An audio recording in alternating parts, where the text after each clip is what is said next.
Pocahontas and John Smith. In 1606, King James of England approved the establishment of two colonies along the eastern coast of America. The northern colony in Maine lasted only a year. The southern one at Jamestown in Virginia became England's first permanent settlement in America. In 1607, the Virginia Company sent 104 settlers to Virginia. The settlers lived in tents all summer. By September, more than 60 were dead because they lacked good food or water. The leaders of the colony were not energetic and did little to make the settlers find food. One member of the company, Captain John Smith, was determined that the colony would survive. Smith pressured the colonists to build huts, a storehouse, and a church. He made daring trips to Indian villages, demanding that they give the settlers food in return for beads and copper.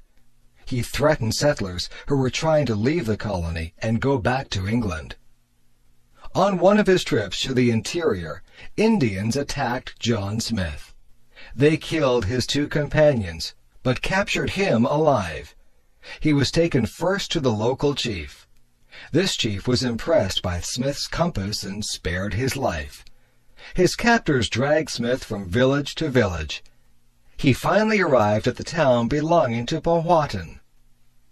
Powhatan was a great chief for all of the tribes in that region. Powhatan and his advisors talked about what to do with Smith. Suddenly, Smith was dragged forward, and his head was pushed against a stone. The warriors raised their clubs to kill Smith. Then Pocahontas, who was Powhatan's 12-year-old daughter, begged for his life. Her words had no effect, so Pocahontas ran to Smith. She took his hand in her arms and laid her own head against his head. Smith was released and went back to Jamestown. Soon after Smith returned, 100 new settlers from England arrived. It was a very cold winter, and in January, Jamestown was accidentally set on fire. The settlers suffered from cold and hunger the rest of the winter. Every 4 or 5 days, Pocahontas and her attendants came. They brought food for the hungry settlers. Even so, half of them died.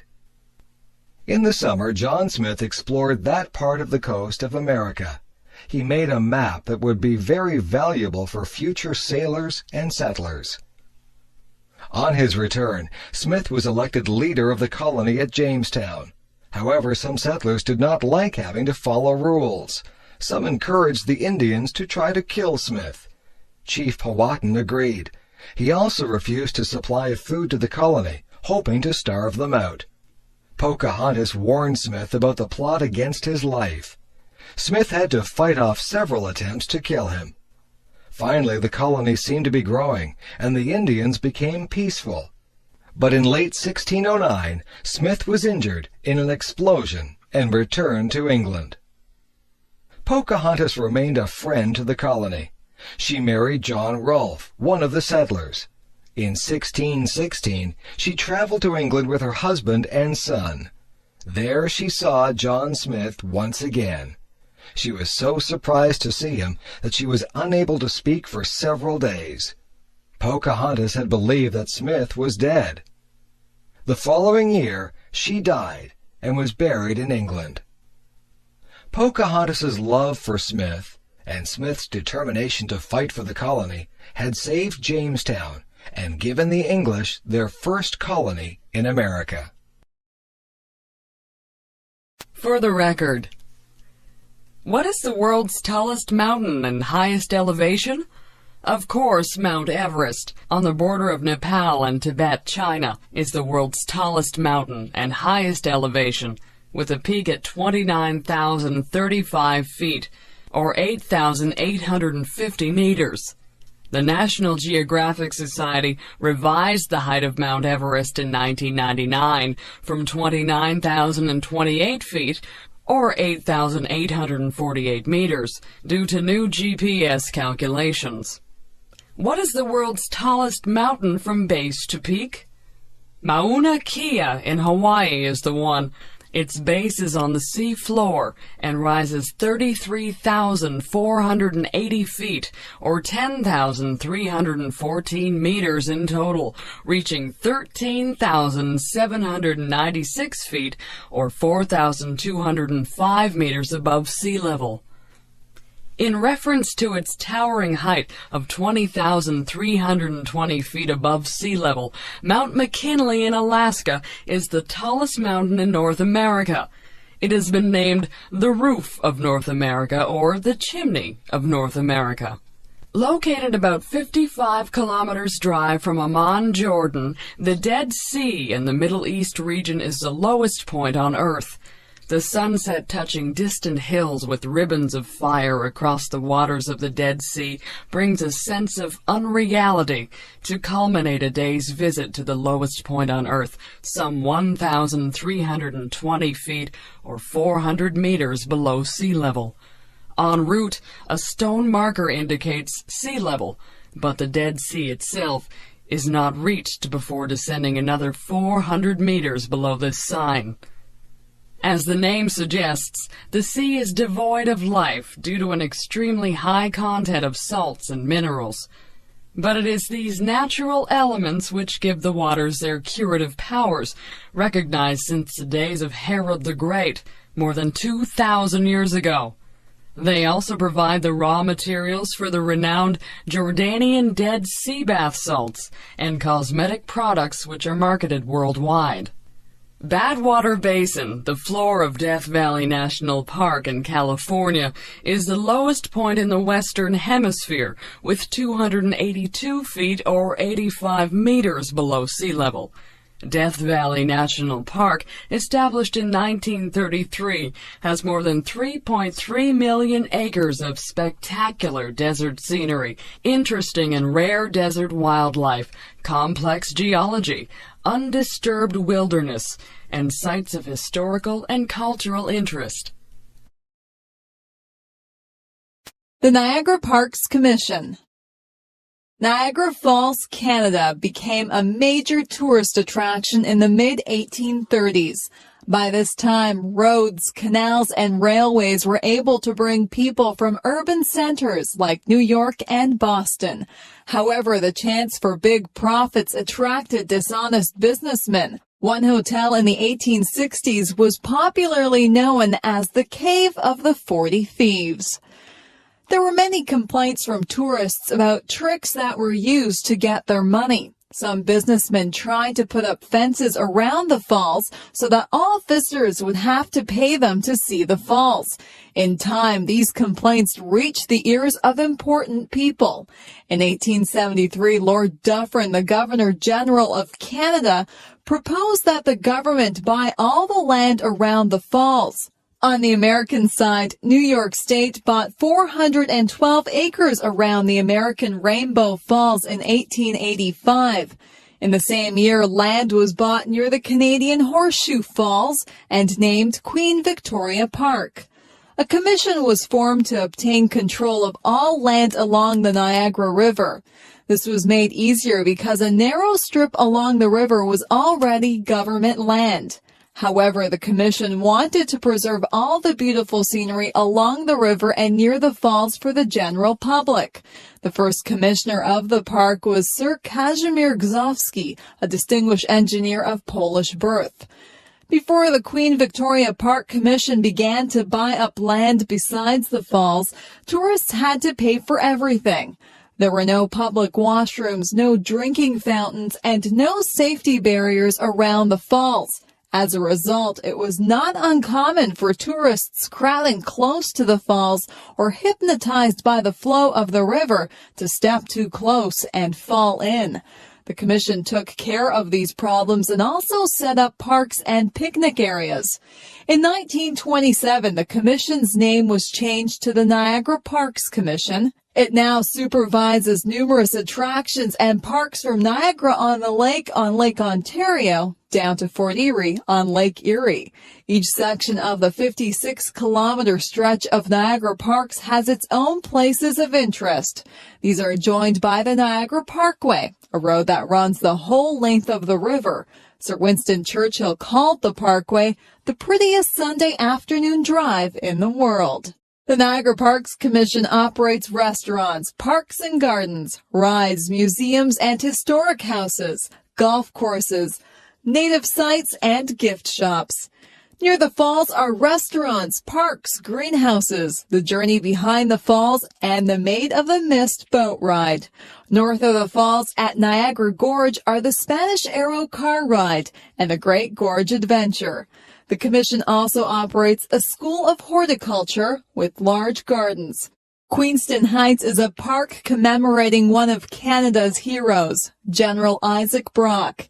In nearby Queenston are historic houses connected with two other important Canadians, Laura Secord and William Lyon Mackenzie.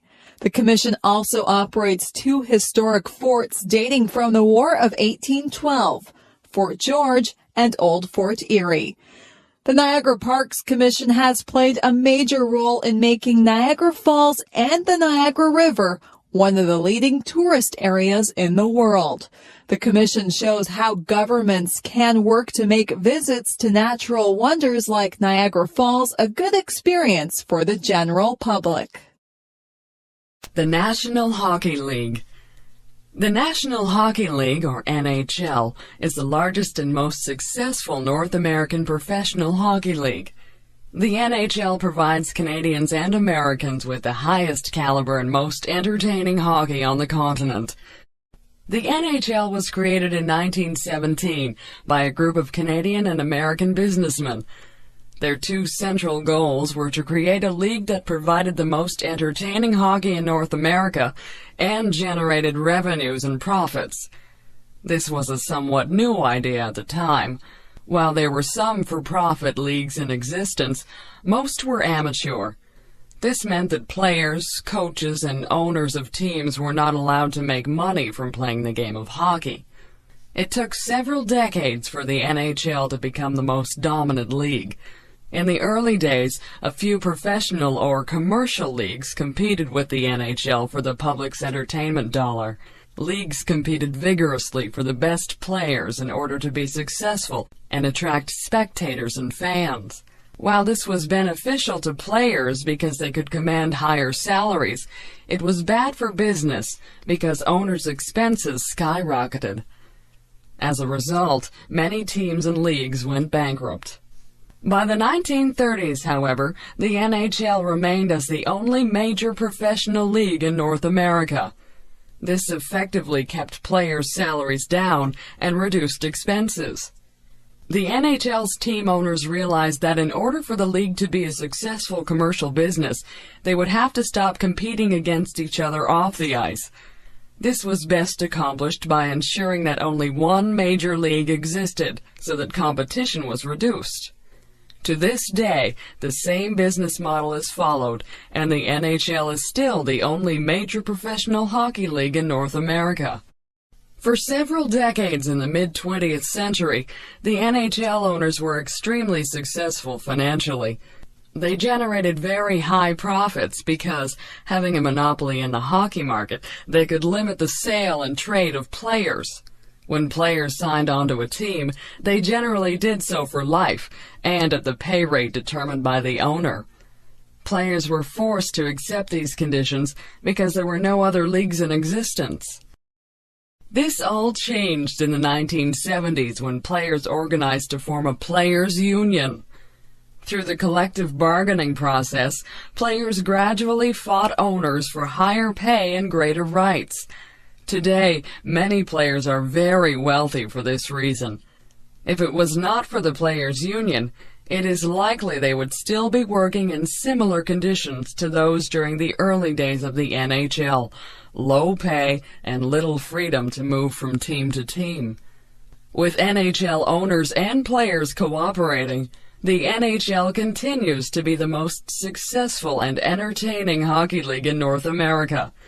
Teams across Canada and the United States compete for the prized Stanley Cup, the most sought-after trophy in North American hockey. Florence Nightingale. It could be said that Florence Nightingale was responsible for inventing modern nursing. Indeed, Nightingale did open up the professions to women generally.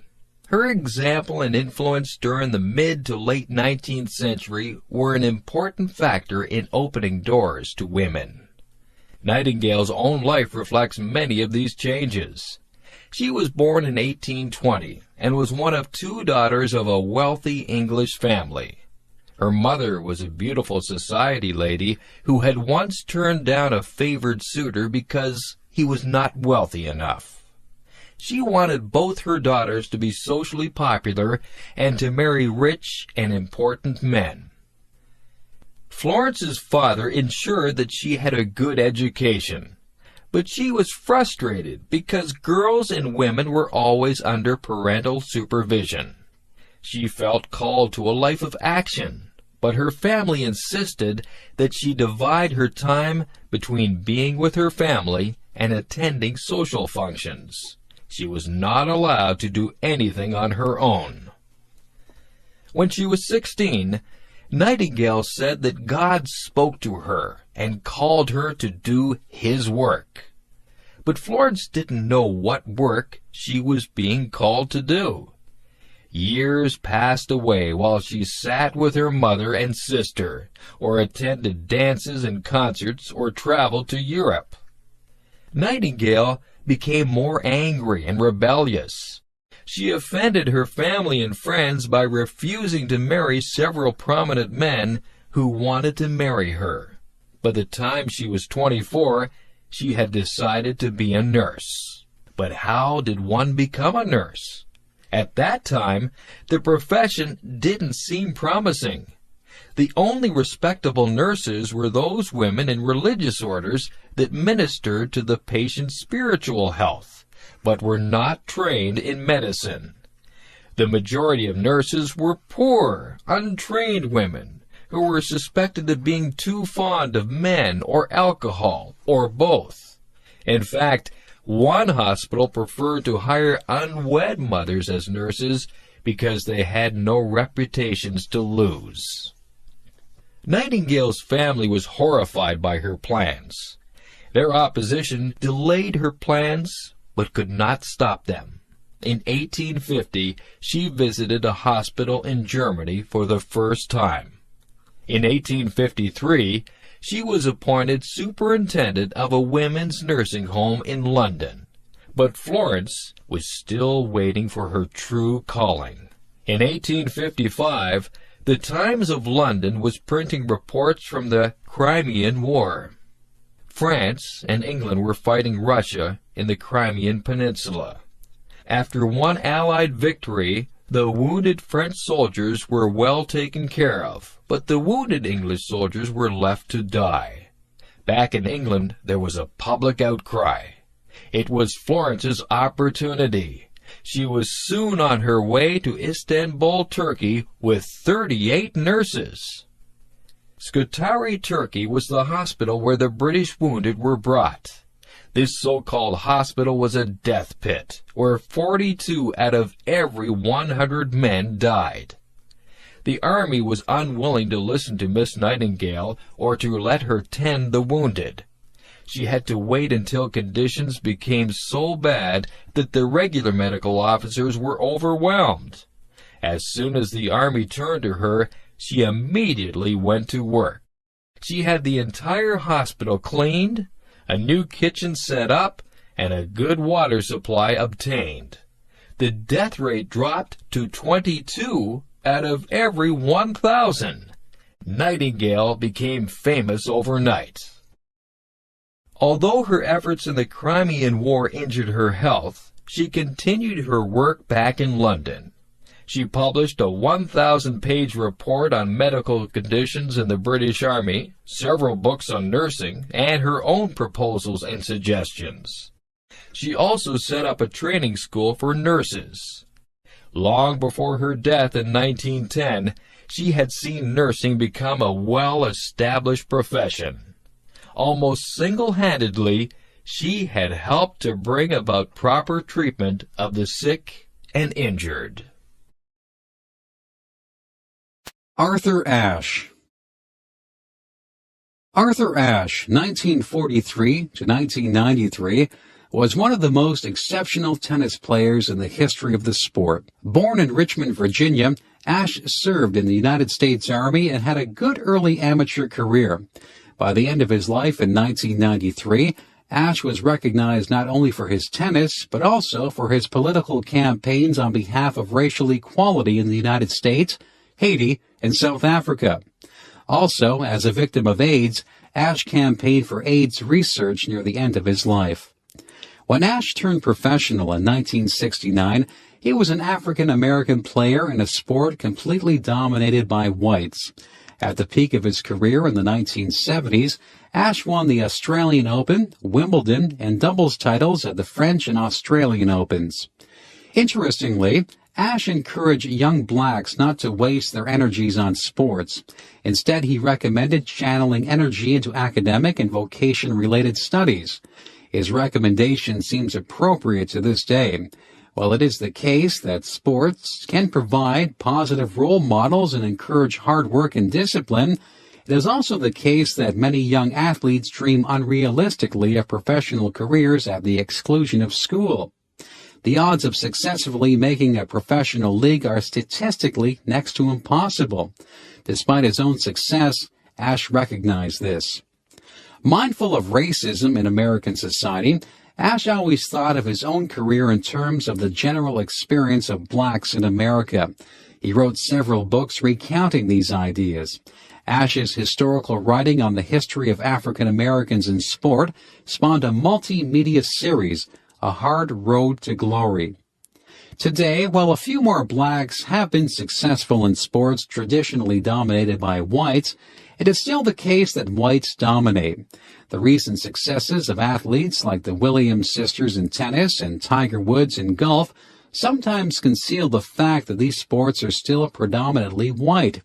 According to Ashe's thinking, it would be a mistake to take one role model such as Tiger Woods and from that conclude that race problems in sport no longer exist. Like any institution, race relations in sport should be thought of for their long-term trends, not individual exceptions. Arthur Ashe contracted the HIV virus through a blood transfusion and died of AIDS in 1993, aged 50. Well, since his death, he has become revered and respected. In the 1980s, near the end of his life, he was unpopular for his ideas. However, his combination of political campaigning and athletic prowess made him a revered figure in American history. Ebenezer Scrooge. In the story A Christmas Carol, Scrooge is an English businessman who thinks about nothing but money. He has no friends and spends no time with his family. He lives alone, eats alone, and works alone, except for his underpaid clerk, Bob Cratchit. Scrooge never spends his money, but hoards it all and prides himself on his frugality. Scrooge hates Christmas. It's all nonsense to him. People spend money on food and gifts and parties. Often they can't afford what they spend. Worse than that, they take a whole day off work, and so lose a chance to make more money. Scrooge is angry that he has to give his clerk the day off with pay. He feels that he's being robbed. Christmas is also a time when people are asked to give money to help the poor. Scrooge is angry when two men come to his door asking for donations. Scrooge argues that he pays taxes, which support prisons and workhouses. It is not his business to worry about the problems of other people. Scrooge represents businessmen who see the bottom line as all that matters. Scrooge's partner Marley had died 7 years earlier. He was like Scrooge in all respects. That evening, which is Christmas Eve, Scrooge is visited by Marley's ghost. Marley drags steel chains round about him, which contain keys, cash boxes, ledgers, purses, and deeds. These are the things that Marley cared about when he was alive. Marley is condemned in death to wander the world, and tells Scrooge that the same fate is likely to happen to him. However, 3 spirits will visit Scrooge, and if Scrooge listens to them, he may escape this fate. The first spirit comes and takes Scrooge back to the early scenes of his own life. He sees himself being left behind at school, while the other boys went home for the holidays. Then his little sister arrives to tell him he could go home too. Another scene was of a cheerful Christmas party when Scrooge was a young man. A third scene showed him with the girl he was planning to marry. She left him because he no longer cared about anything but money. The second spirit shows Scrooge what people are doing that very Christmas. He shows Scrooge the preparations that people, even poor people, are making to celebrate Christmas. They visit Bob Cratchit's tiny home. There they see the family cooking their little Christmas dinner. Bob's son, Tiny Tim, has been weakened by disease and has to use a crutch to walk. The family is delighted with its meal, small as it is. They see other scenes of poor people, miners and sailors, celebrating Christmas. Finally, they visit Scrooge's nephew and view his Christmas party and its games. The third spirit was the spirit of Christmas yet to come, the future. This spirit does not talk, but points to scenes connected with Scrooge. They overhear some businessmen joking about someone who has recently died.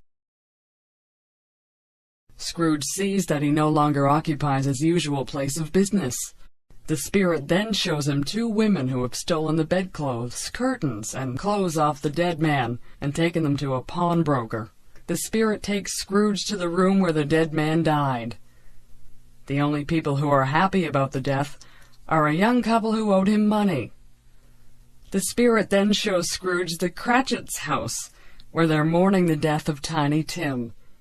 Finally, the spirit takes him to a churchyard, where they stand among the graves. Then the spirit points to the name of the dead man on the tombstone, Ebenezer Scrooge. Scrooge is going to die, and no one will care. Scrooge finds himself in his own bed on Christmas morning. He is resolved now to avoid the fate that the spirits had shown him. He is delighted that he's getting a second chance. Scrooge decides to surprise all his acquaintances, and he begins by buying a huge goose and sending it to the Cratchits. On his walk, he meets the two men collecting for the poor and offers them a large sum of money. He goes on to join his nephew at a Christmas party. The next day, when Bob Cratchit comes into work, Scrooge gives him a raise in his salary. He also takes care of Tiny Tim so that Tim recovers his health. Charles Dickens' story was written at a time when governments did very little to help the poor. Wages were very low, and many businessmen were unwilling to look after their workers properly. Dickens points out that people like Scrooge not only make other people unhappy, but also are usually unhappy themselves. It is possible to be a very rich businessman and a poor human being at the same time. John Chapman, American pioneer. When the first Europeans came to North America, they found dense forests coming down right to the shore. So thick were the forests that it was said that a squirrel could travel from the Atlantic Ocean to the Mississippi River without once touching the ground.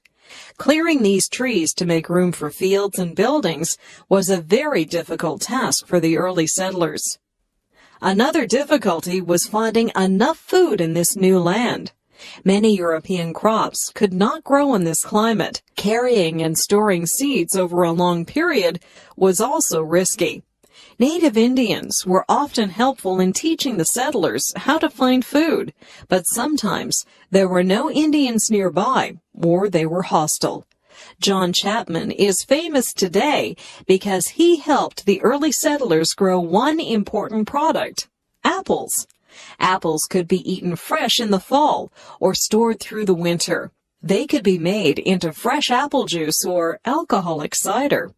They could be dried or made into applesauce. Apples also could be made into vinegar, which is very useful for keeping vegetables from spoiling.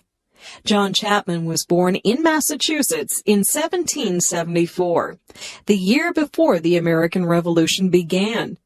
John's father joined George Washington's army to fight for American independence from Great Britain. While the war was going on, John's mother died. In 1870, John's father married again, and soon John had lots of younger brothers and sisters. John probably worked on his father's farm as he was growing up. Then he worked on neighboring farms. It may be at this time that John began to learn about apples. After the Revolutionary War, the population of the USA was expanding. Many Americans wanted to go west over the mountains to find land in Indian Territory.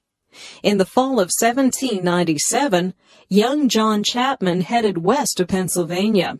On his way, he gathered leftover apple seeds from the cider mills that he passed. As usual, John walked barefoot, but as he traveled, snow began to fall. He tore strips off his coat and tied them around his feet. Then he made snowshoes out of tree branches.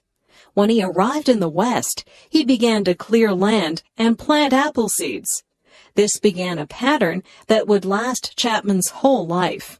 He would travel ahead of the settlers, clear land, and then sell his baby apple trees to the settlers when they arrived. When the area became too settled, Chapman would move further west and start again. Many settlers regarded John Chapman as a strange character. He never bought new clothes, but wore whatever old clothes came his way. But he was always welcome at a settler's cabin. John was good at clearing land, telling stories, and growing apples. He liked children, and children liked him. He was a religious man and would read to the settlers about God and living together peacefully. At this time, there was conflict between the settlers and Indians about land. John managed to be friendly with both groups, but John did warn the settlers if the Indians were planning to attack them. Every fall, John went east to gather more apple seeds. He would then go farther west and find some empty land to plant his seeds. During the warm weather, he tended all his fields of baby apple trees. Once they were properly grown, he sold the seedlings to settlers. When he had earned enough money, he bought land to grow more apple trees. In his own lifetime, he became known as Johnny Appleseed. Legends grew up about him. It was said that his bare feet could melt snow and that he could leap across rivers. Johnny Appleseed never built himself a real home. He was a wanderer all his life, traveling west to Indiana and Iowa and back east again. He enjoyed sleeping outdoors, lying on his back, looking up at the stars, and thinking about God and his world. He died in Indiana in 1845, and no one knows exactly where he's buried, but all through that region are hundreds of apple trees. These apple trees are the most fitting memorial to John Chapman, the legendary Johnny Appleseed. Drug use among athletes. Drug use is a common problem in many sports competitions today. In both professional and amateur sports, many athletes use drugs that are designed to improve athletic performance. The use of these drugs may have harmful effects on the future health of athletes, but they also give an unfair advantage in athletic competitions.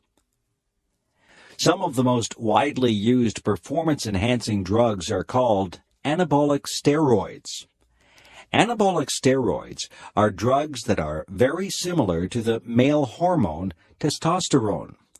These drugs allow athletes to develop larger and stronger muscles and to increase the intensity of training. For sports that require strength, power, or speed, the use of steroids can provide advantages. In past years, many famous sprinters and weightlifters have been found to have used steroids. However, anabolic steroids have many negative side effects. To give just a few examples, steroids can cause changes in mood, including irritability and anger, and can also cause skin problems such as acne. In men, steroid use can lead to reduction in the functioning of the testicles. In women, steroid use can interfere with menstruation. In both men and women, long-term side effects include an increased risk of some forms of cancer. Another widely used drug is known as EPO. EPO is a hormone that helps to produce red blood cells, which carry oxygen to the muscles. When taken by athletes who compete in sports that require great endurance, EPO may provide an advantage by allowing the athletes to maintain their speed for a longer time and distance. During 1998, there was a scandal at a famous bicycle race, the Tour de France, when it was found that many of these long-distance cyclists were using EPO to gain an advantage over their competitors. EPO has side effects. For example, it increases the likelihood of developing blood clots, which increase the risk of a stroke or heart attack. One difficulty in preventing the use of performance-enhancing drugs is that it is not always possible to detect the use of the drugs. Tests have been developed to detect the drugs, but new varieties of the drugs are often not detected. Also, athletes who stop using the drugs well before a drug test may avoid being detected. Preventing the use of performance-enhancing drugs in athletes is difficult, but it is important. Most athletes want to compete without using artificial substances that provide easy advantages, and they do not want to risk their health by using these substances. If those athletes are to have a fair chance, it is necessary to prevent other athletes from gaining advantages due to the use of these drugs. Newspapers. All the great cities in the world now have newspapers. But newspapers, as we know them today, are not that old. The very first newspapers began long after the invention of printing. They started in Europe in the 1600s and were usually only a couple of pages long. For a long time, newspapers were not very common. Governments didn't want public discussion of their policies and decisions. Often, they closed down papers or taxed them heavily. The stamp tax on newspapers and pamphlets was one of the causes of the American Revolution.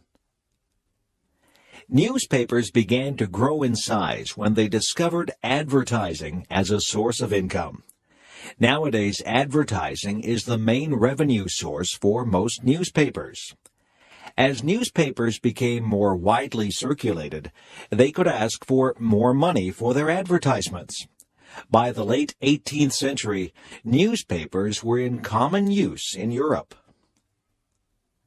The 1800s and early 1900s was the golden age of newspapers. Improvements in transportation, communication, and printing processes made it easier to collect news from near and far, and to publish papers more quickly and more cheaply. The Weekly Dispatch and the Times, both of London, England, were leading newspapers through much of the 1800s. The Times was one of the first papers to include illustrations. It was the first newspaper to use a steam engine to turn the presses. When the tax on newspapers was reduced in 1836, the Times was able to increase its size considerably. In 1840, it began to use the telegraph to collect news stories. In 1855, the tax on newspapers was finally lifted. The Times made its greatest reputation during the Crimean War between Britain and Russia. British armies fighting in Russia's Crimean Peninsula were not only unsuccessful in the war, but were suffering severely from illnesses. The Times sent out the world's first war correspondent, William Howard Russell, in 1854. His reports from the battle lines had a powerful effect on the British public. A war fund was organized to help the soldiers.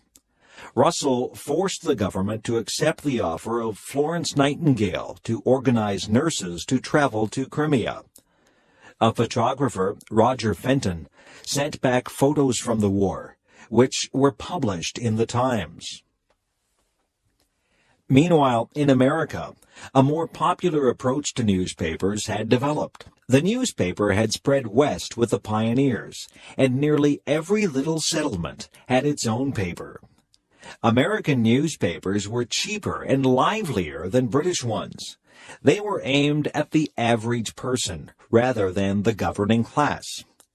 Examples of the new style of editing and publishing were Joseph Pulitzer and William Randolph Hearst. Hearst especially employed sensational and emotional writing, which aimed at stirring up the public to action. Hearst is sometimes accused of starting the Spanish-American War of 1898 with his overheated editorials. Nonetheless, his methods were successful in raising circulation and were widely imitated. The modern newspaper contains more than hard news. In fact, news may be a fairly small part of it.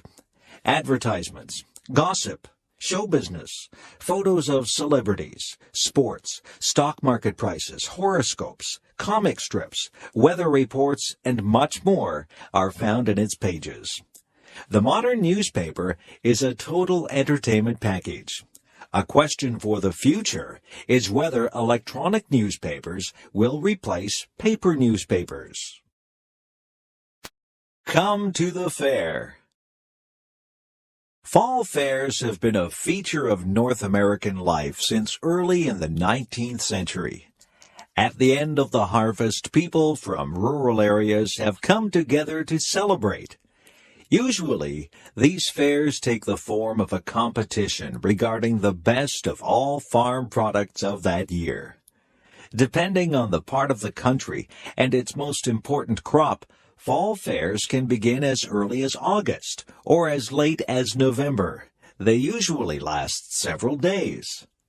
When the United States and Canada were organized, they were divided into small units called counties. Larger units were called states or provinces. Many of the best-known fairs are county fairs or state fairs. There are also smaller local fairs and larger ones too, like the Canadian National Exhibition in Toronto, Ontario. Since these fairs are usually annual events, many have developed permanent buildings over the years. Most of these are large barn-like structures. These buildings are used to display new products for farm life, such as tractors, home furnishings, and water systems. Several barns are usually necessary to house all the horses, cows, pigs, goats, sheep, chickens, and other animals in competition. There must also be room to display all the vegetables, berries, and fruits in competition. Finally, there is space for handicrafts, artwork, baked goods, and jams and jellies. Usually there is a grandstand, which is a stage with wooden seats around it. Here, entertainers perform for an audience during the fair. Country and Western singers are usually popular at fairs, but so are comedians, clowns, dancers, and musicians. There may also be other contests, such as a beauty competition for Queen of the Fair, tests of strength for the men, or pie-eating events. Most fairs also have a racetrack, which is used for horse racing, or in some cases, auto racing. Fairs have helped to improve animal breeds, and races encourage the breeding of fast horses. Plowing contests test the strength and steadiness of horses, and so do pulling contests. This spirit of competition has led to improvements in all areas of farming. Every kind of grain, fruit, vegetable, berry, and animal is tested, and only the best win a ribbon. This encourages fairness to improve their products. Farm women compete to produce the best homemade food and crafts. Many kinds of fruit and vegetables are stored in glass jars for the winter. The best of these also receive prizes. Most fairs have a dining area where there is good food served to the public. The goal of improving farming is sponsored by the governments of Canada and the USA. 4-H clubs are youth organizations that encourage farm children to take an interest in farming. 4-H clubs aim at improving the heads, hearts, hands, and health of their members. There are also women's organizations, such as the Women's Institutes in Canada, which work to make the life of farm families better. Fall fairs have taken over the idea of the Midway from the circus. The Midway has rides like Ferris wheels, merry-go-rounds, and roller coasters. It also has games of chance and skill, such as trying to throw a small hoop over a large bottle. One nice thing about fall fairs is that they are fun for the whole family. Children enjoy the Midway and the farm animals. Women like the crafts, food, and household exhibits. Men like the machinery, the horse races, and the crop exhibits. Everyone likes the grandstand shows. Nowadays, not so many people live on farms, but people from towns and cities still enjoy going to fall fairs. They are part of our North American heritage. Paul Kane, frontier artist. Since Christopher Columbus first met American Indians in 1492, many Europeans had been fascinated by Indian life and culture. As a result, there was a demand in Europe for drawings and paintings of Native Americans. European artists who had never seen an Indian supplied most of this demand. But in the 19th century, several painters traveled into Indian territory to make an authentic record of native life. One of the first artists to do this was the American painter George Catlin. In 1841, Catlin published a book of his work. Catlin's work helped inspire another important frontier artist, the Canadian Paul Kane. Paul Kane was born in Ireland in 1810. His family moved to Toronto, Ontario, Canada, when Paul was 9 years old. The young boy was not very interested in school. At that time, there were still Indians living in wigwams in the Toronto area. Young Paul liked visiting the Indian village instead of going to school. Since Paul spent little time in school, he was largely a self-taught artist. He also became a surprisingly good writer, considering that he had not spent much time studying spelling or grammar. After working some years making and decorating furniture, Kane was ready to travel. He spent the years from 1836 to 1841 living and traveling in the United States. Then he traveled in Europe from 1841 to 1843, studying the great painters of the past. He was back in the USA until 1845, and then he returned to Toronto. Immediately upon his return, Kane headed into the wilderness areas around Georgian Bay, Sault Ste. Marie, and Lake Michigan.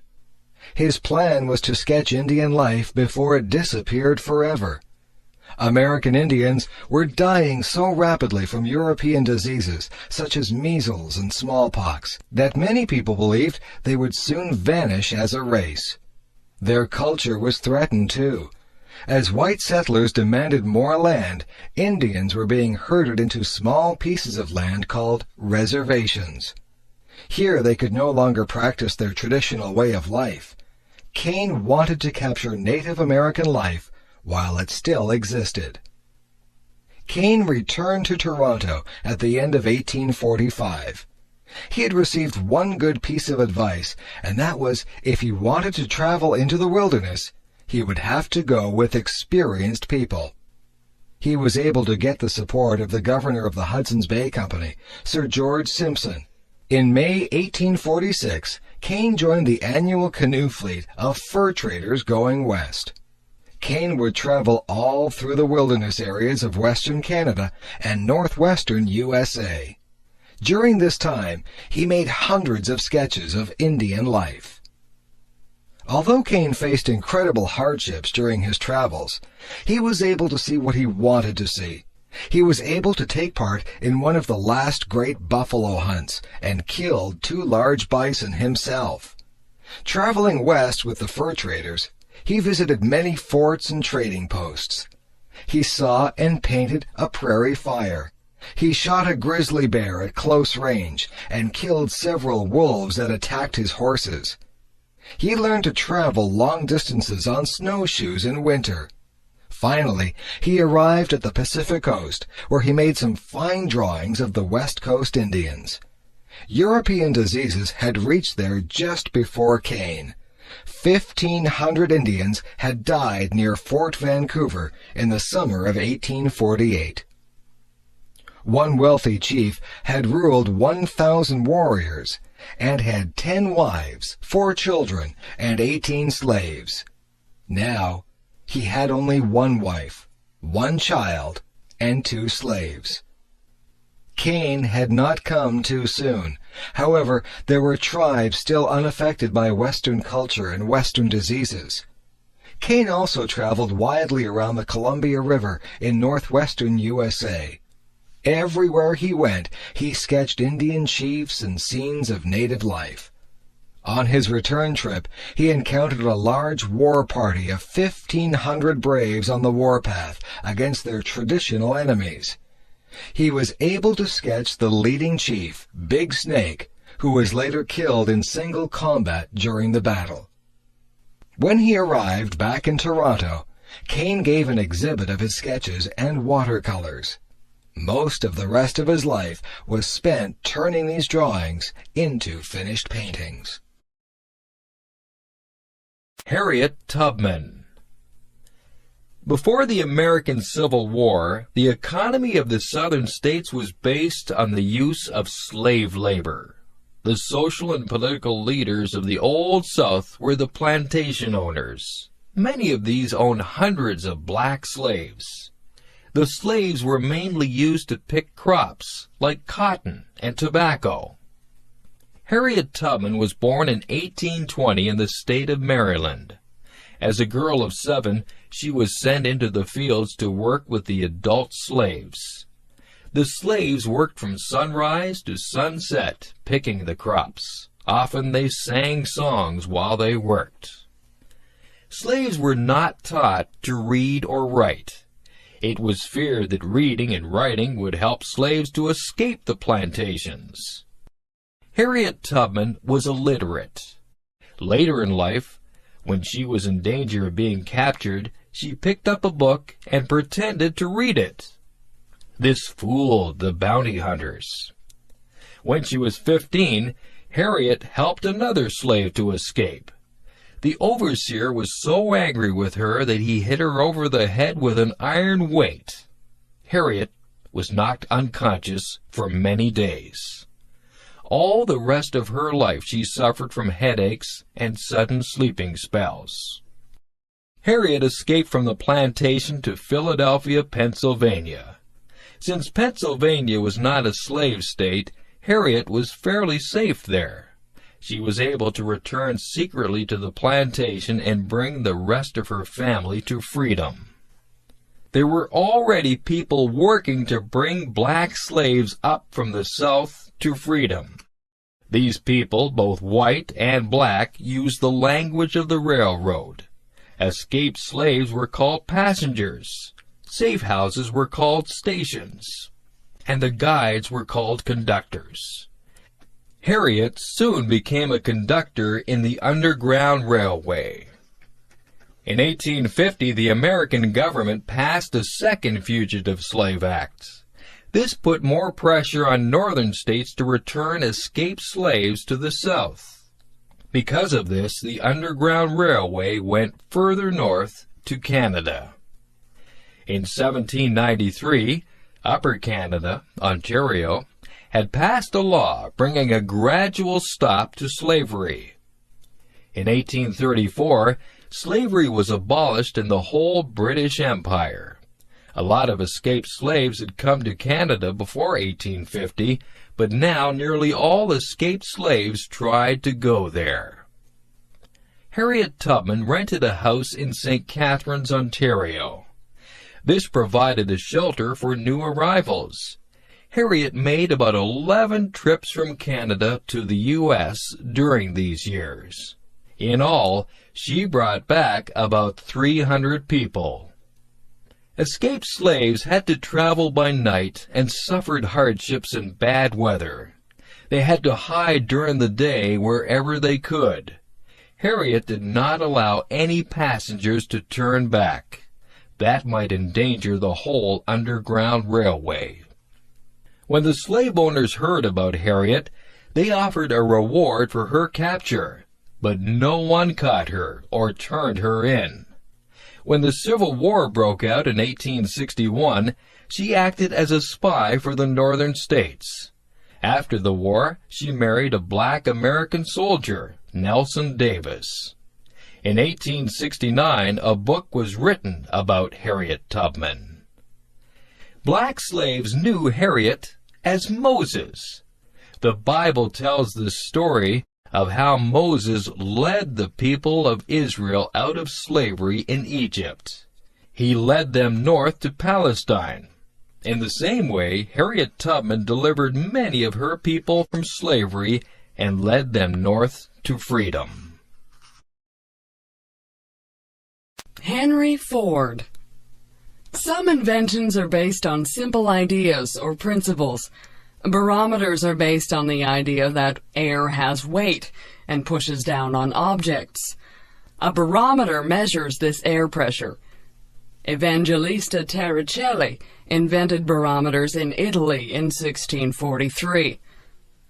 Other inventions have taken longer to develop. The automobile has thousands of parts, and it took a long time to make a really useful car. Henry Ford was one of the first people to make a reliable automobile. In 1765, James Watt invented the steam engine. Within a few years, a Frenchman, Nicolas Cugnot, had built a steam-powered vehicle. These steam carriages were used in England in the 1800s, but they were big and slow. They looked like a train without the tracks. Most people preferred to travel by train. In Germany during the 1870s and 1880s, Nikolaus Otto and Gottlieb Daimler developed the internal combustion engine. This ran by burning gasoline. Another German, Karl Benz, built a gasoline-powered car. Around the world there were many inventors trying to build a car that would be better than the one before. Some people thought that electric cars would become common. In the 1890s, several inventors working in the United States developed a gasoline-powered car that was practical for daily use. Henry Ford was born on a farm in Michigan in 1863. As a boy, he loved to take clocks and watches apart and reassemble them. Eventually, he went to work for the Detroit Edison Company. In his spare time, he worked on a horseless carriage, as the early cars were called. In 1896, he completed a car that ran smoothly. He later sold it and made another one. Since early cars were made by hand, they were usually quite expensive. Not only that, but when they broke down, there were no repair shops to take them to. One had to know how to repair a car oneself. Henry Ford tried to make cars which would be affordable and which would not break down very easily. His Ford Motor Company was formed in 1903 in Detroit, Michigan. Since many parts had to be brought together to make a car, Ford developed the assembly line. On the line, each worker would do one specific job. When the car reached the end of the assembly line, it was finished. In this way, many cars could be made in a single day. The result was that Ford was able to bring the price of cars down. Ford's Model T car was advertised as being as frisky as a jackrabbit and more durable than a mule. Since it cost hundreds rather than thousands of dollars, many ordinary families were now able to buy a car. Once many people had cars, their habits began to change. People didn't have to live next to the factories or offices that they worked in. Going for Sunday drives or traveling to tourist sites became a common thing. In 1905, a car drove across the United States and back again. In 1912, a car went across Canada from coast to coast. Soon there was public pressure for good roads so that cars could travel anywhere in North America. Henry Ford was not the only inventor of the modern car. However, he was able to make a car that everyone could use and afford. Business ethics. What do business and ethics have to do with each other? Business is about making profits. Ethics is about right and wrong. How are they connected? Well, business ethics is the study of right and wrong as applied to business actions. Some businessmen would say that there is no need for business ethics. If we don't break the laws of the country, we have nothing to worry about. However, we can do many bad things without breaking laws. In some countries, it would be legal for a businessman to pollute the land, sea, and air, to confine his workers to barracks, and to hire children to work in factories. But these things may not be right. On the other hand, it may be illegal for a businessman to do some good things. For example, his society may expect him to treat people unequally and discriminate against some ethnic or religious groups. In order to know what is right or wrong, we need a moral rule. This rule does not come from business itself, but from ethics. So we need a statement of what we believe to be right. The American Declaration of Independence in 1776 states an ethical principle. We hold these truths to be self-evident, that all men are created equal.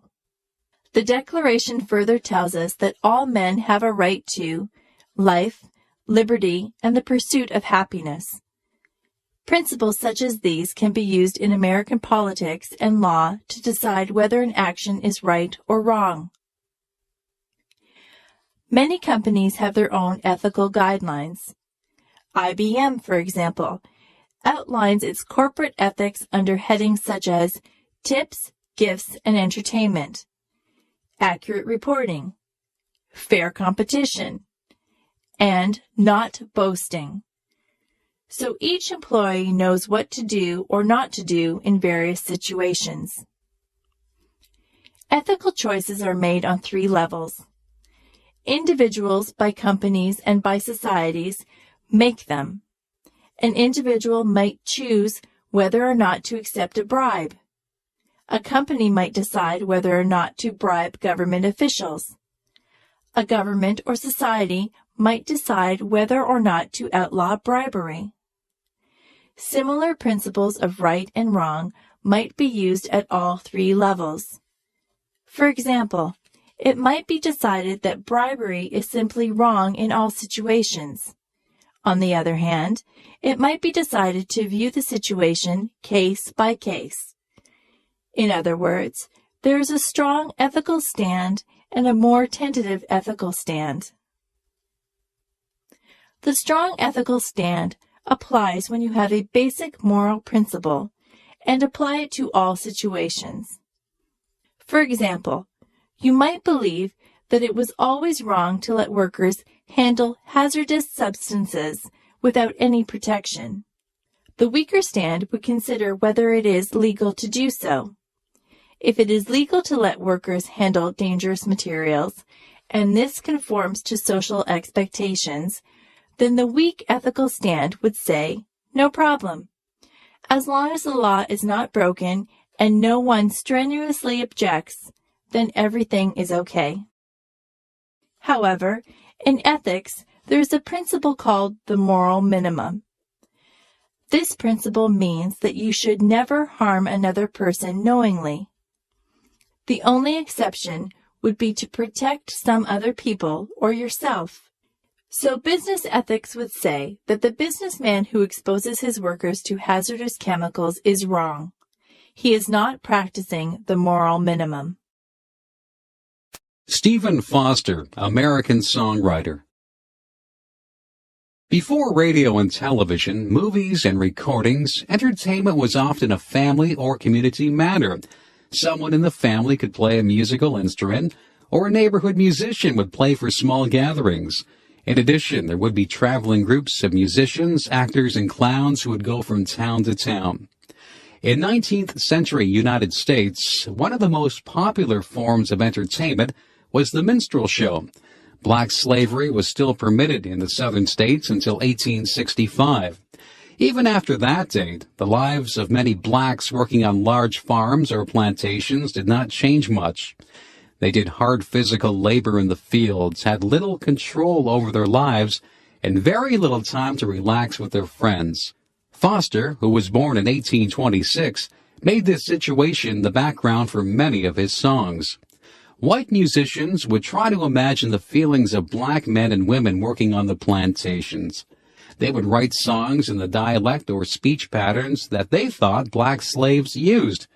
In these songs, the black people would be talking about their hardships, falling in love, playing music and dancing, and finally growing old and dying. White performers would blacken their faces and sing these songs to white audiences. They would play musical instruments like the banjo, a small 4-string guitar, which black people played often. As a small boy, Stephen Foster had sometimes been taken to a black church by his family's black servant, Olivia Pies. Here, he first heard the melodies that inspired his own songs. Only a couple of Foster's songs are based directly on Negro spirituals, but many of his songs have the natural simplicity and emotional power of folk songs. The youngest member of a large family, Foster showed his musical talent at an early age. He played the flute, violin, and piano. Growing up in an energetic business family, Stephen was expected to become a businessman, and for a while he worked as a bookkeeper. All his spare time, however, was spent writing songs. Foster attended minstrel shows and tried to get the performers to sing his songs. Sometimes the performers would steal his songs and publish them under their own names. Copyright laws were weak and rarely enforced, so some music publishers would just go ahead and publish a song without paying the songwriter. Since Foster hoped to make a living as a songwriter, this was a problem. Foster's first hit song was "Oh Susanna," published in 1848. It became popular with the thousands of men from all over the United States who were heading west to the California gold rush of 1849. Unfortunately, as an unknown songwriter, Foster received no money from his early songs. He seems to have given them outright to the music publishers just to establish his reputation. Foster's name, however, was soon widely known, and in 1849 he was able to afford to give up bookkeeping and marry the daughter of a Pittsburgh physician. During the next 5 years, he earned a moderately good income from songwriting. In 1851, a daughter, Marion, was born. Foster wrote many of his best-known songs at this time: "Old Folks at Home" in 1851, "My Old Kentucky Home" in 1853, and "Jeannie with the Light Brown Hair" in 1854. Difficulties in Foster's marriage began fairly soon. These may have been partly due to his strange work habits. He spent days locked in his room working on his songs. Then he would rush out with his materials to the local music store, presumably to test out the songs on his friends. He also became more and more addicted to alcohol. Eventually, his wife and daughter left him. Foster died alone in a rooming house in 1864. Immigrants to the United States brought their traditional folk songs with them. However, there are very few typically American songs. Foster provided many songs that express the life of 19th century USA. His songs were easy to sing and were popular with nearly everyone. In a sense, Foster helped to create roots for American popular music. Red-haired Anne. The story of Anne Shirley, the red-headed orphan, has been popular around the world for almost a century. The opening chapters of Anne of Green Gables tell how a brother and sister living together on a farm, have decided to adopt a boy. Matthew Cuthbert is now 60 years old and needs help working the farm. They have sent away to the orphanage, and the boy will be arriving by train. When Matthew goes to the train station with his horse and buggy, there is no boy, only a girl, Anne Shirley. Anne is no ordinary girl. She has a vivid imagination and loves to talk about things that interest her.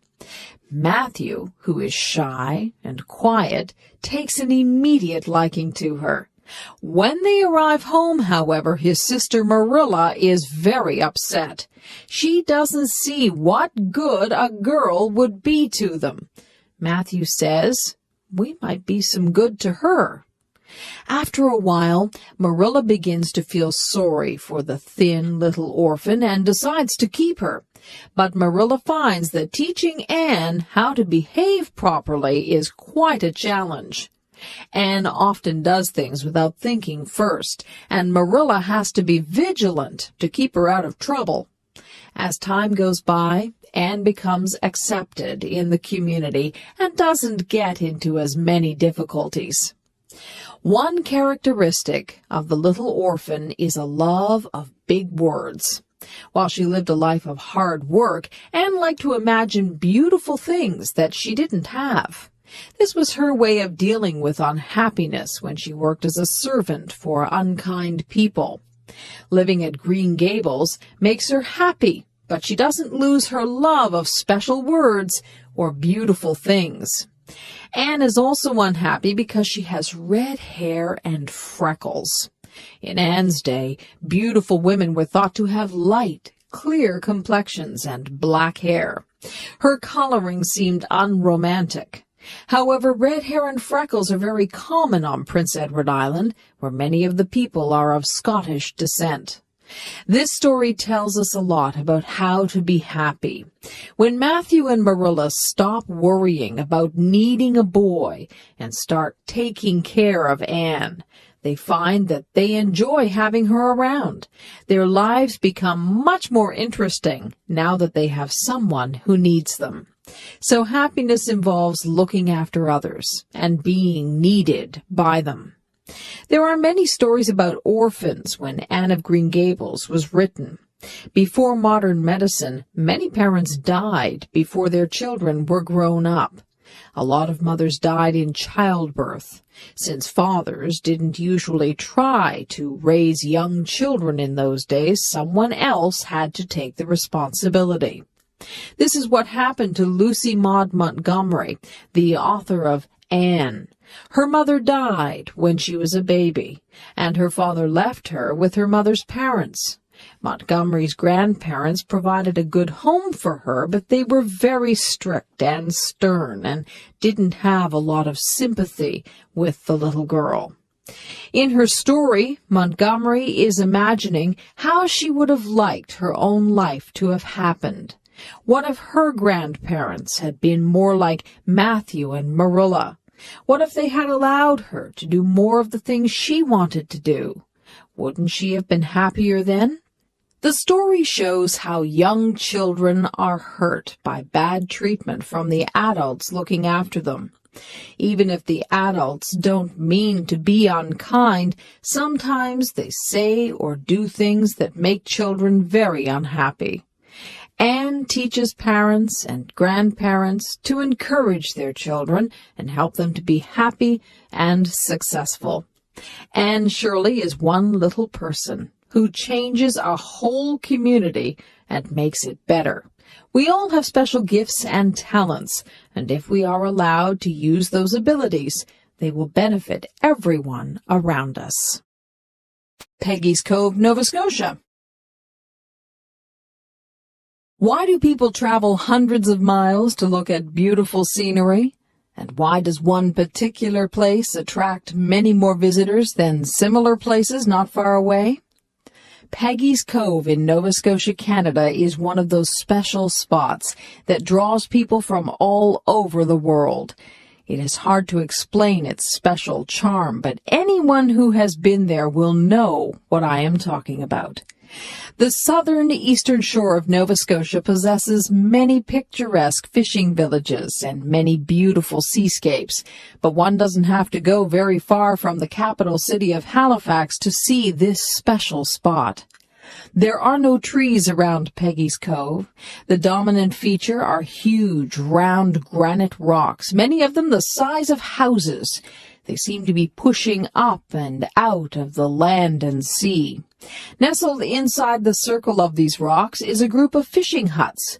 Now and then a fishing boat leaves by the little bay or cove in order to travel out into the great Atlantic Ocean. For nearly 200 years, there have been fishermen at Peggy's Cove. All around the little harbor, there are huts or fish stores where the fishermen do their work. Here they bring in the fish and clean them, wash them, and salt them. The salted fish are then stored in barrels. Nowadays, however, more fish are sold fresh than salted. Visiting as a tourist, I wandered into one of these little huts while the fisherman was busy at his work. He explained to me that although Peggy's Cove is a tourist destination, it is also a working fishing village. The fishermen get no money from the tourists, but have to take the time to talk to them and explain their work. There are, however, some tourist shops and tea rooms in the vicinity. Part of the charm of Peggy's Cove is that it is so small. The population has been well under 100 people for most of its history. The buildings are mostly small dwellings, with the lighthouse being the most prominent structure. A good variety of fish are caught in the area, including mackerel, herring, haddock, cod, and halibut. Lobsters are also trapped nearby. However, because of overfishing, catches have declined in recent decades. The plants and animals of the area are also of interest. Showy purple lupins grow close to the ocean. They thrive on salty ground, and the closer they grow to the spray of the ocean, the better. One of the world's few carnivorous plants, the common pitcher plant, also grows around Peggy's Cove. Its leaves trap insects, which are digested to nourish the plant. Common birds are the stately blue heron, which likes to fish in the marshy pools. The heron stands several feet high and spears fish and frogs with its sharp beak.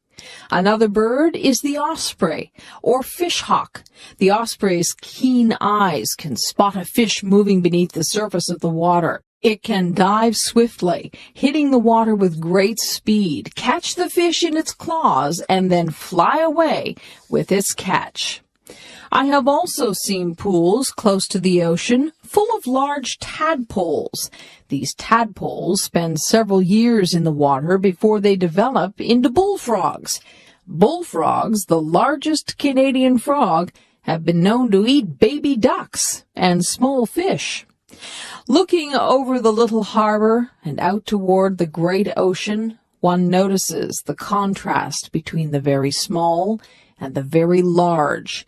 If Peggy's Cove were larger, it would be more ordinary. As it is, it represents all the little fishing villages where men have gone forth in little boats to fish on the wide ocean. Canadian colleges and universities. Canada has about 50 accredited universities spread across 10 provinces. All, except one, are primarily government-funded. This means that there is considerable uniformity regarding programs, administration, and policy. Private colleges tend to be smaller and are mostly based on a religious curriculum. Most universities offer programs in the humanities, social sciences, and pure sciences. Many have additional faculties such as education and physical education. Many programs that lead directly to a position in the workplace are given at community colleges. Community colleges differ from universities because their programs involve job training and practical experience. For example, they might offer courses in areas such as computer programming, journalism, photography, social work, dentistry, and nursing. Their programs are considered to be less abstract and academic than university programs. Many students see university as being more fun than community college. They don't have to worry immediately about getting a job, and the social life is often better at university. However, a university degree may be less likely to lead directly to a job. Nowadays, university programs which are work-related, such as business administration, education, child studies, and psychology, seem especially popular. Universities, however, were founded mainly as liberal arts institutions. This means that their original intent was to prepare people to be well-rounded human beings and knowledgeable citizens. So nearly all universities have programs in literature, languages, philosophy, culture, music, history, and politics, as well as studies that are more job-related. A pass BA or BSc degree in Canada is normally 3 full years of study after secondary school. A bachelor degree with honors includes 1 more year of study. A master's degree is a further 1 or 2 years. A doctorate usually requires 4 or more years. This is similar to the United States, except that their bachelor degree is normally 3 years, and their master's degree may be up to 3 years. To gain entrance to university, you usually need to graduate from secondary school with a B average. Some programs will require an A average. Tuition costs have gone up in recent years as governments have handed over less money to colleges and universities. More students now have to work during the school year to pay their expenses. Attending college and university is known to be one of the most carefree periods in a person's life. As long as you keep up with your readings and assignments, you should be able to avoid major difficulties. Facilities for athletics, student radio and newspapers, pubs and lounges, and generally pleasant surroundings make campus life agreeable. It is a good time to make friends, learn new skills, and take calculated risks. Moreover, colleges and universities are a good practical investment as they help to prepare young people for a changing world. The Welland Canal. Before railways and automobiles became common, transporting goods over long distances was a difficult chore. In early North America, roads were often bad or non-existent. In the winter, snow and cold weather made travel difficult. Frontier farmers had trouble selling their crops because it was hard to get them to the cities. Often rivers and lakes were the best ways to travel.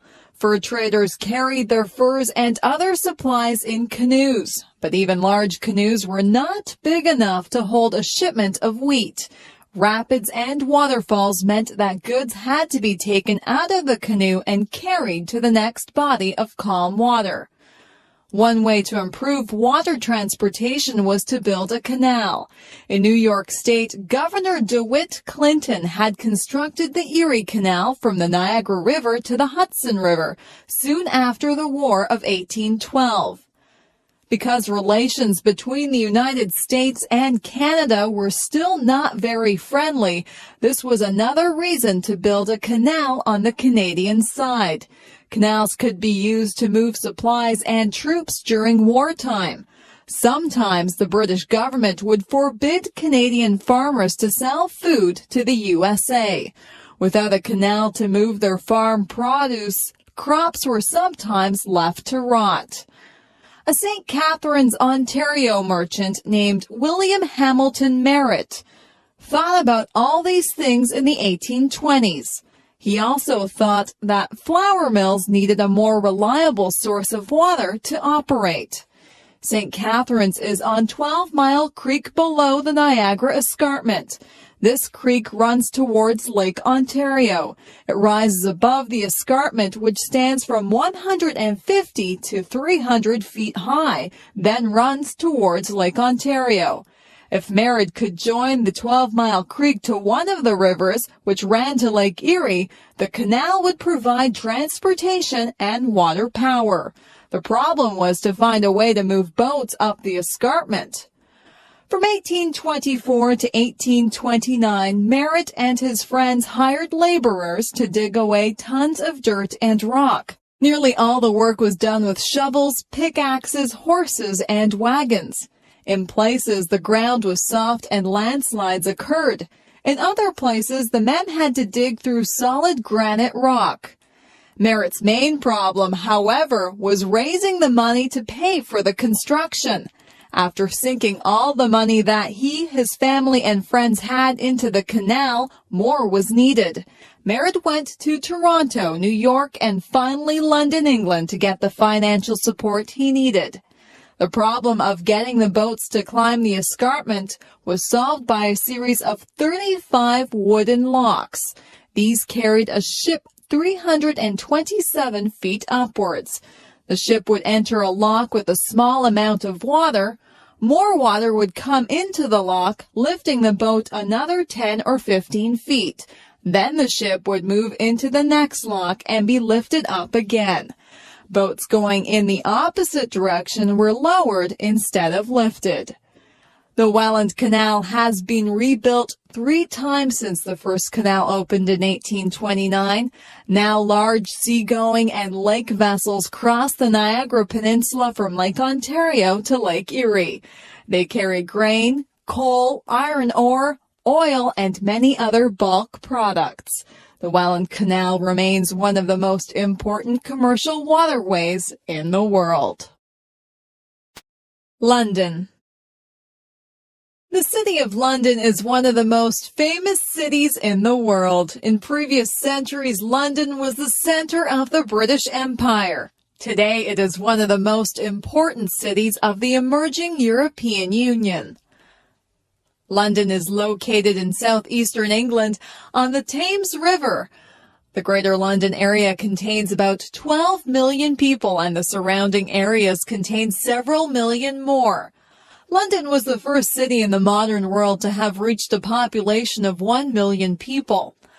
London is a very old city, and many of its neighborhoods maintain their distinct character. One of the most famous parts of London is the East End, where people speak with an accent known as Cockney. One of the features of the Cockney accent is that the letter H is often not pronounced. London's population is very cosmopolitan. The city contains, in addition to people of English background, large communities of South Asian, Chinese, African, and Caribbean people. Most of these people have their origins in countries that belong to the British Commonwealth of Nations. Many of the most famous buildings in London are located in a small central area. This area contains several huge churches, including Westminster Abbey, where many famous people are buried. Another famous church is St. Paul's Cathedral, which was rebuilt after the original was destroyed by fire in the year 1665. The Houses of Parliament are also found in central London. These buildings are famous for their Gothic architecture and for the sound of the large clock known as Big Ben. The Tower of London, which was formerly used as a prison, is now a popular tourist attraction. Buckingham Palace, the residence of the royal family, was first opened for public viewing during the 1990s. London is also famous for its many impressive museums, art galleries, and theaters. For example, the British Museum contains priceless objects from all parts of the world. The National Gallery holds a great collection of artistic masterpieces. The Globe Theatre has been rebuilt to appear as it did during the time of Shakespeare. Despite its age, London remains a vibrant and busy city. Most of the cultural and financial institutions in England are located in London, and the city attracts many young people from other parts of England and around the world. Of course, London is popular with tourists who come to see the many attractions of the city. Hiroshima. North American children know about Hiroshima. They are taught about the dangers of nuclear war. Sometimes they learn the details of the damage that was done. They learn about what happened at 8:15 a.m. on August 6, 1945. People were eating breakfast. Children were going to school and adults going to work. There was a blinding flash of light, a scorching heat, and a mushroom cloud rose up. People close to the explosion were instantly vaporized. Many of those further away would die from burns and radiation. 60,000 houses were destroyed immediately. One concrete structure remained standing, although it was damaged. The local government left the atomic dome standing as a memorial to the explosion. Even those who were not seriously injured in the explosion later became very ill. They became very sick from radiation poisoning. Many developed leukemia. Sadako Sasaki was 2 years old when the bomb exploded. She was apparently uninjured and grew up normally until she was 12. Then she developed leukemia, a disease of the blood and bone marrow. Sadako began to fold paper cranes to protect her from the illness. However, she died in 1955 before she reached 1,000 paper cranes. Her example inspired the Children's Monument at Hiroshima. There is a peace museum in Hiroshima which has objects left by the explosion. These include bottles, metal, stones, and tiles, twisted into strange shapes by the heat. There are objects on which people were vaporized, so that their shape appears like a shadow on the material. There are bits of burnt clothing and many photographs. Why was the bomb dropped? World War II was a long and bitter war. The rules of war, which said not to kill civilians, were forgotten. Hitler bombed London, hoping to break the spirit of the English. Then England bombed Germany to destroy the factories and kill the people who worked in them. Americans wanted revenge for the Japanese attack on Pearl Harbor. The U.S. government had spent $6 billion developing the A-bomb and wanted to use it. Some say that they also wanted to warn the Russians not to cause trouble for America. When American forces advanced on Japan in 1945, they had to decide what to do. Would Japan surrender, or would they fight to the last soldier? American leaders feared that they might lose many men by an invasion. Dropping the atomic bomb would end the war very quickly. President Truman made the decision to use it. Since then, most people have felt that this decision was wrong. It was such a terrible thing to do to people, children, old people, women, men, and babies. Hiroshima inspired many people to try to ban the bomb. They wanted to ensure that atomic bombs would not be used again. Even some of the scientists and air crews involved in making and dropping the bomb at Hiroshima wanted it banned. Perhaps if we can all remember what happened that day, there will be no more Hiroshimas. Medical missionary. During the reign of Queen Victoria, 1837 to 1901, British people traveled around the whole world.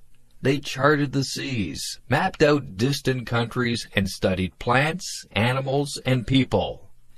They also claimed many lands for England. This kind of international travel was made easier by improved transportation and communication. New inventions such as steamships, trains, telegraphs, and telephones made long distances seem smaller. Of course, people had different reasons for going to distant lands. Some were businessmen who saw economic opportunities overseas. Soldiers wanted fame and a chance to enlarge the British Empire. Big game hunters wanted to be the first to shoot strange animals and bring back trophies to England.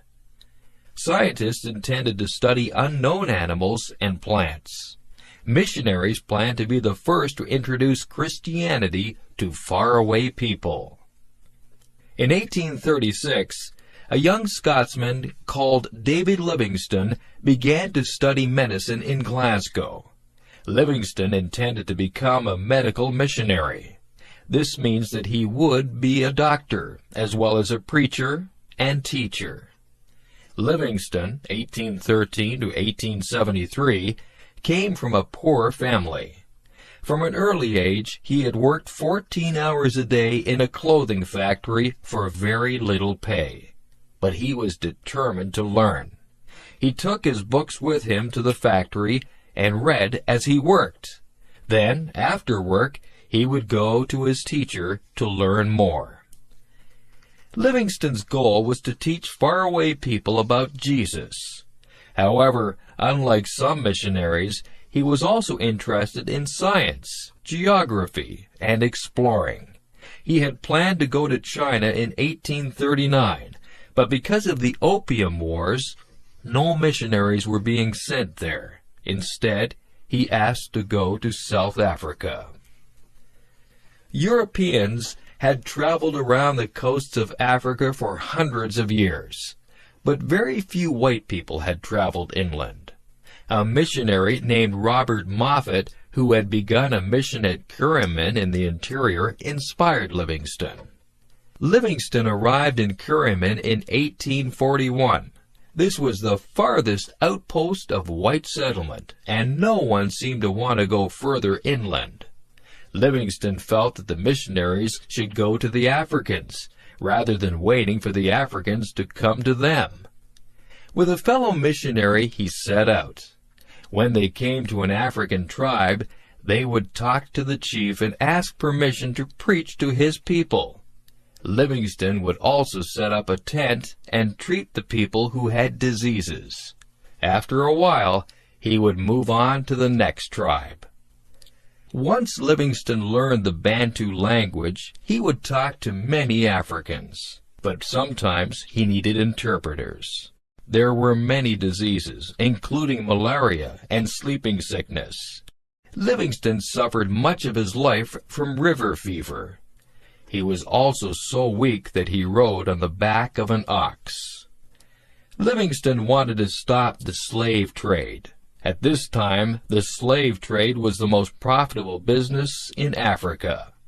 Livingstone hoped that if other kinds of trade were developed, then slavery could be abolished. In order to open up trade, he wanted to find an easy route into the center of Africa. Livingstone kept going further into the interior. He was probably the first European to cross the Kalahari Desert before reaching Lake Ngami in present-day Botswana. Not long after, he traveled further inland.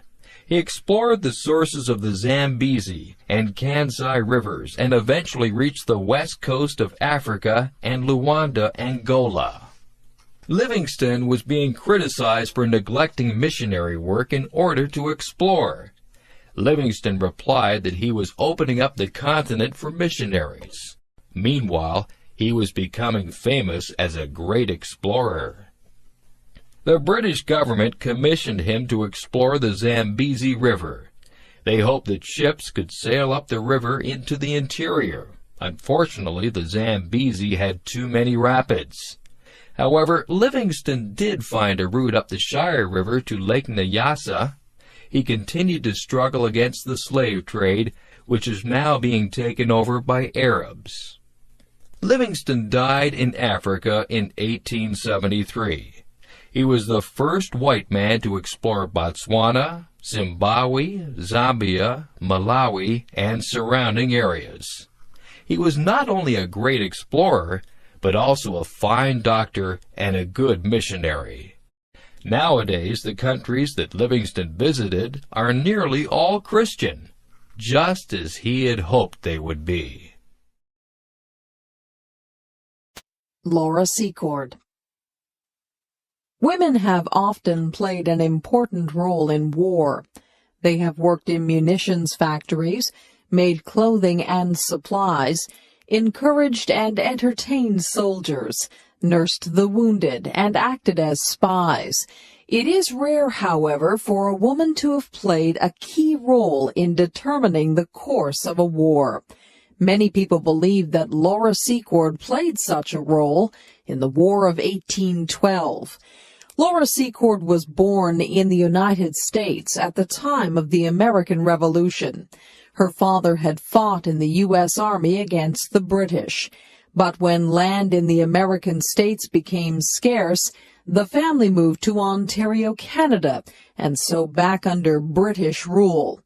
Laura married into a pro-British family and adopted their political views. So when the War of 1812 broke out between Britain and America, her husband, James Secord, joined the Canadian militia to defend Ontario against the Americans. The American invasion of 1812 was defeated at Queenston Heights, and some of the wounded were brought to Laura's house in nearby Queenston. Laura went out to the battlefield where she found her husband James, who was severely wounded, and brought him home. In 1813, the U.S. invasion was more successful. Parts of Ontario close to the U.S. border were occupied by American troops. Local families were expected to provide room and board for U.S. officers. It was sometimes possible, therefore, for Canadians to overhear American officers discussing military strategy, either in their homes or in the local tavern. The situation in Ontario looked desperate. In the spring of 1813, the whole province seemed likely to fall into American hands. In June, Laura overheard talk of an American attack on the British outpost at Beaver Dams. Her husband was still suffering from war injuries, and she had to look after him and their children. Nevertheless, she resolved to go to warn the British commander. Possibly, Laura did not intend to walk the whole way herself. She hoped to be able to pass on the news to someone else along the way. First, she would have to make up a story to get past the American sentries. She left Queenston in early morning and walked 19 miles to the neighborhood of Beaver Dams by nightfall. She still had to cross a wide stream and climb up the Niagara Escarpment. There she came upon an encampment of Indians who were assisting the British.